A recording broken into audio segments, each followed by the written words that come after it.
ایک بات تو آپ بالکل کلیئر کٹ سمجھ لیں، اسلام میں خودکشی کرنا حرام ہے۔ یہ زندگی اللہ کی امانت ہے، اور جس طریقے پہ اللہ نے اجازت دی ہے اس طریقے پہ یہ جان اس کے سپرد کی جا سکتی ہے کہ میدان جنگ میں کوئی شخص اللہ کی خاطر اپنی جان ہتھیلی پر لے کر آ جائے اور اللہ کے حضور اپنی جان قربان کر دے، تو اس طرح کی قربانی تو اعلیٰ ترین موت ہے انسان کی۔ لیکن کوئی شخص جان بوجھ کے اپنی جان نہیں لے سکتا۔ صحیح بخاری اور صحیح مسلم دونوں میں حدیث ہے کہ اگر کسی شخص نے دنیا میں زہر پی کر خودکشی کی یا اپنے آپ کو بلندی سے گرا کر خودکشی کی کسی پہاڑ سے، یا اپنے پیٹ میں چھرا مار کر اپنے آپ کو زخمی کر کے، جس کی ماڈرن فارم اب یہ پسٹل والا معاملہ بھی ہو سکتا ہے، کوئی کن پٹی پہ رکھ کے چلاتا ہے، کسی بھی طریقے سے خودکشی کی، تو ایسا شخص ہمیشہ کے لیے جہنم کی آگ میں ہے، والعیاذ باللہ تعالی۔ اللہم لا تجعلنا منہ۔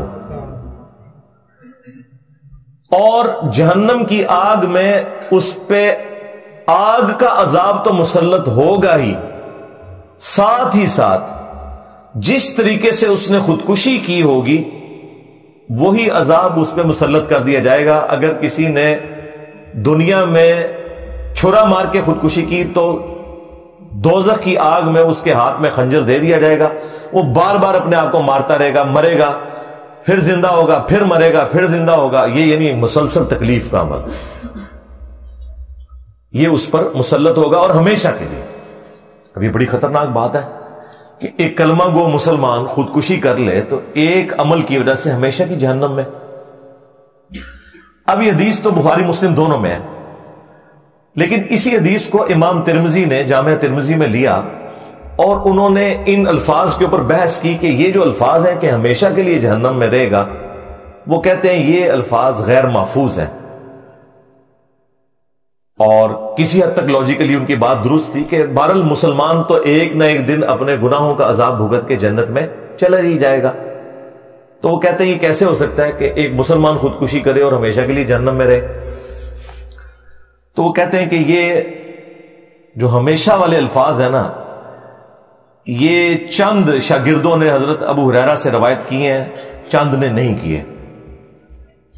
لیکن دوسرے محدثین کہتے ہیں کہ جن شاگردوں نے روایت کی ہیں وہ سارے ثقہ اور صدوق ہیں، لہذا اس روایت کے متن میں کوئی کلام نہیں ہے۔ البتہ اس کی تعویل ممکن ہے کہ یہ جو بخاری مسلم کی حدیث میں ہے ہمیشہ کی جہنم، تو اس سے مراد یا تو وہ شخص ہے جس نے خودکشی کو حلال سمجھ کر کیا، تو اللہ کی حرام کردہ چیز کو اپنے عقیدے میں حلال سمجھنا یہ خود کفر ہے، اور اس کفر کی حالت میں چونکہ وہ مرا، اس وجہ سے وہ ہمیشہ کے لیے جہنم میں ہے، نہ کہ وہ کہ جو اسے حرام سمجھتے ہوئے کرے، اور یقیناً مسلمان جب بھی کرتا ہے وہ حرام سمجھتے ہوئے کرتا ہے، اسے پتہ ہے کہ یہ غلط ہے، لیکن وہ کہتا ہے میں اپنے حالات سے تنگ تھا، اور لیکن پھر بھی کوئی کم عذاب نہیں ہے، عذاب تو اس نے بھگتنا ہے۔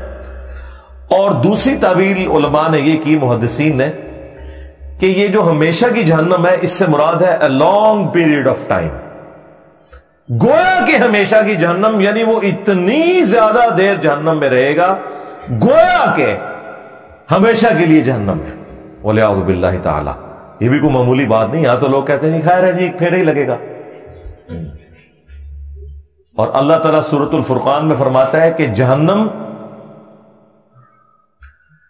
تھوڑی دیر کے لیے بھی وقت گزارنے کے لیے انتہائی برا ٹھکانہ ہے، اور زیادہ دیر گزارنے کے لیے بھی انتہائی برا ٹھکانہ ہے۔ بخاری مسلم میں حدیث ہے کہ جو جہنم کی آگ ہے وہ دنیا کی آگ سے 70 گنا زیادہ تیز ہے، اور پھر دنیا کی آگ تو روشنی والی ہے، اور جو جہنم کی آگ ہے اس میں بالکل اندھیرا ہے۔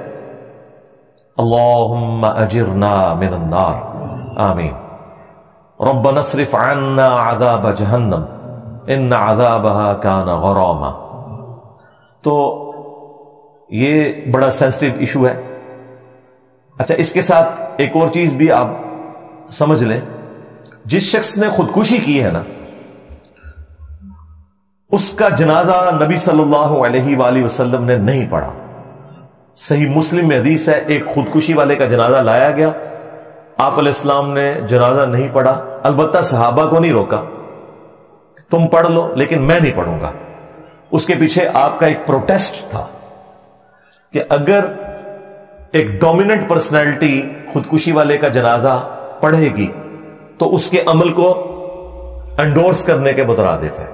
لیکن چونکہ ہے کلمہ گو اہل قبلہ، لہذا جنازہ تو ہوگا، خودکشی والے کا کافر تو نہیں ہے، مسلمان ہے. تو صحابہ کرام کو اجازت دے دی کہ تم پڑھ لو لیکن میں نہیں پڑھوں گا. اس کے تحت جتنے بھی ڈومیننٹ لوگ ہیں، جو مذہبی پیشوا ہے، دین کی تبلیغ کرنے والے لوگ ہیں، ان کے لیے سنت یہی ہے کہ وہ کبھی بھی خودکشی والے کا جنازہ نہ پڑھے. عام لوگ پڑھ لیں لیکن وہ نہ پڑھے تاکہ پروٹیسٹ ریکارڈ ہو. اور ہمارے ملک میں جس نے خودکشی کی ہوتی ہے نا، سب سے بڑا جنازہ اس کا ہوتا ہے. کوئی عشق مشوقی کے چکر میں کر لی ہوتی ہے، کسی اور چکر میں، کیونکہ وہ عموماً خودکشی کرنے والی جوان موت ہوتی ہے، اور جوان موت کے اوپر ویسے ہی بڑا لوگوں کو ترس آتا ہے. یہ آلموسٹ 2009 کی بات ہے، یہ تو آپ سمجھ لیں 14 سال پہلے کی بات ہے. ان دنوں میں اپنے گھر میں ہی درس دیا کرتا تھا، بیٹھک میں چند ایک لوگ ہوتے تھے. تو میرے درس میں ایک بچہ آتا تھا، کوئی 16-17 سال اس کی عمر تھی، حفظ کر رہا تھا وہ دعوت اسلامی کے مدرسے سے. تو کافی حد تک اس کے عقائد کی اصلاح ہو گئی تھی. پھر اچانک ایک دن خبر آئی کہ اس نے خودکشی کر لی ہے. وہ گھر میں تذاب تھا، وہ اس نے پی لیا. اب تذاب اگر کوئی پی لے نا تو اس کی تو کوئی ریمیڈی نہیں ہے، کیونکہ وہ جہاں جہاں تذاب لگتا ہے وہ سب کچھ کٹ جاتا ہے. اب مجھے خبر ملی تو اب میرے لیے بڑا ایک امتحان تھا، چونکہ وہ اسٹوڈنٹ بھی تھا اور دوسری طرف اس نے یہ حرکت کی. جیلم کی تاریخ میں چند بڑے جنازوں میں سے، ہزاروں میں اس کا جنازہ تھا، وہ ایک بڑا جنازہ تھا، لیکن میں نے جنازہ نہیں پڑھا. اب بعد میں نے اس کے لیے دعائیں مغفرت کر دی، لیکن میں نے کہا کہ میں نے نبی صلی اللہ علیہ وآلہ وسلم کی سنت پہ عمل کرنا ہے کہ میں چونکہ دعوت و تبلیغ کا کام کر رہا ہوں تو مجھے یہ زیب نہیں دیتا کہ میں اس جنازے میں شامل ہوں. ہاں اس کے لیے دعائیں مغفرت کریں گے، بھائی ہے، اللہ تعالیٰ اس کی مغفرت کرے، اس کی غلطیوں سے درگزر فرمائے. جذبات میں آ کے اس نے یہ کیا. تو خودکشی والے کا جنازہ جو ڈومیننٹ لوگ ہیں، مذہب کی لیگیسی کو لے کے چل رہے ہیں، وہ کبھی بھی نہ پڑھے. نبی الاسلام نے تو ہمیں یہ تعلیم دی ہے. آپ صلی اللہ علیہ وآلہ وسلم تو مکروز کا بھی جنازہ نہیں پڑھتے تھے. صحیح مسلم میں حدیث ہے نا کہ شہید کا ہر گناہ معاف ہے، قرض شہید کا بھی معاف نہیں ہوتا. حالانکہ شہادت سے بڑا کیا رتبہ ہے، لیکن چونکہ قرض والا معاملہ حقوق العباد کا ہے، وہ معاف نہیں ہوتا. بخاری اور مسلم دونوں میں حدیث ہے، نبی صلی اللہ علیہ وآلہ وسلم کے پاس جب بھی مکروز کا جنازہ لایا جاتا، آپ پوچھتے اس پہ کوئی قرضہ تو نہیں ہے؟ اگر بتایا جاتا ہے قرضہ ہے تو آپ فرماتے ہیں کہ تم پڑھ لو، میں نہیں پڑھوں گا، پروٹیسٹ کے طور پر. یا تم میں سے کوئی اس کا قرض اتارنے کی ذمہ داری لے. تو اگر کوئی ذمہ داری لے لیتا تو آپ جنازہ پڑھا دیتے، ادروائز آپ نہیں پڑھاتے تھے. وہی لیگیسی آج تک چل رہی ہے نا. آپ نے دیکھا ہے کہ وہ جنازے کے موقع کے اوپر اناؤنسمنٹ ہوتی ہے کہ اس کے ساتھ کسی کا لین دین ہو تو فلاں سے ملے. یہ لازم بات ہے، فلاں سے مل بھی لے پھر بھی قرضہ نہیں کرتے کہ لبا واپس. ہاں اللہ تعالیٰ نے غزوہ خیبر کے بعد رسول اللہ کو وسعت دی. مال غنیمت میں آپ صلی اللہ علیہ وآلہ وسلم کے پاس جب مال آنا شروع ہو گیا، مال غنیمت خمس کے کانٹیکسٹ میں بیت المال کے اندر، پھر جب کبھی بھی مکروز کا جنازہ لایا جاتا تھا تو نبی علیہ السلام پوچھتے اس پہ کوئی قرض ہے، اور بتایا جاتا کہ ہے، تو نبی علیہ السلام پھر وہ قرض خود بیت المال میں سے اپنے والے اس حصے میں سے جو خمس کا حصہ ہے، رسول اللہ ان کے اہل البیت کے لیے سورۃ الانفال میں اللہ تعالیٰ نے مخصوص فرمایا، اس میں سے آپ صلی اللہ علیہ وآلہ وسلم اس کا قرض اتار دیا کرتے تھے. اور پھر نبی علیہ السلام وہ آیت پڑھتے ہیں، النبی اولیٰ بالمؤمنین من انفسہم وازواجہ امہاتہم. نبی مومنین کی جانوں پر ان کی جانوں سے بڑھ کر حق رکھتے ہیں، اور نبی کی بیویاں امت کی مائیں ہیں. تو رسول اللہ امت کے روحانی باپ ہوئے. اچھا، اس آیت کا تو مطلب ویسے یہ تھا کہ امت کا کام ہے کہ اپنا تن من دھن اپنی جان تک قربان کر دے رسول اللہ کے لیے صلی اللہ علیہ وآلہ وسلم، کیونکہ رسول اللہ صلی اللہ علیہ وآلہ وسلم ہماری جانوں سے بڑھ کر ہم پر حق رکھتے ہیں۔ لیکن نبی علیہ السلام نے دیکھیں اس کا وائس ورثہ کیا۔ آپ نے کہا کہ ان پہ میں حق رکھتا ہوں، لیکن چونکہ اب یہ میرے بچوں کی مانند ہیں اور مجھے اللہ نے وسعت دی ہے تو ان کا قرض بھی میں اتاروں گا۔ تو نبی علیہ السلام قرض اتارتے خود اور پھر جنازہ پڑھاتے۔ یہ میں نے ضمناً آپ کو بتا دیا خودکشی والے کے یعنی جنازے کے اعتبار سے۔ اور اس میں ایک اور امپورٹنٹ چیز یہ ہے کہ اب خودکشی والے کی مغفرت کا معاملہ کیا ہوگا؟ جنازہ تو پڑھ لیا تو ظاہر ہے اس میں دعائے مغفرت کی تو اٹ مینز کہ ہے وہ مسلمان ہے۔ ایک حدیث ہے صحیح مسلم کے اندر، ایک سینئر اصحاب میں سے تھے، سابقون الاولون میں سے، وہ ہجرت مدینہ میں بھی شامل تھے۔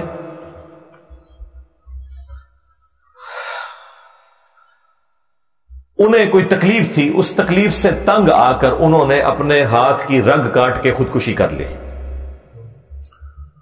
اب ظاہر ہے کہ ایک بہت بڑا انسیڈنٹ تھا، ایک مہاجر صحابی ہے، تو اس کے جو دوسرے ساتھی تھے جنہوں نے ان کے ساتھ ہجرت کی تھی، کچھ عرصے بعد انہوں نے خواب میں ان کو دیکھا تو پوچھا کہ تیرے ساتھ کیا معاملہ ہوا؟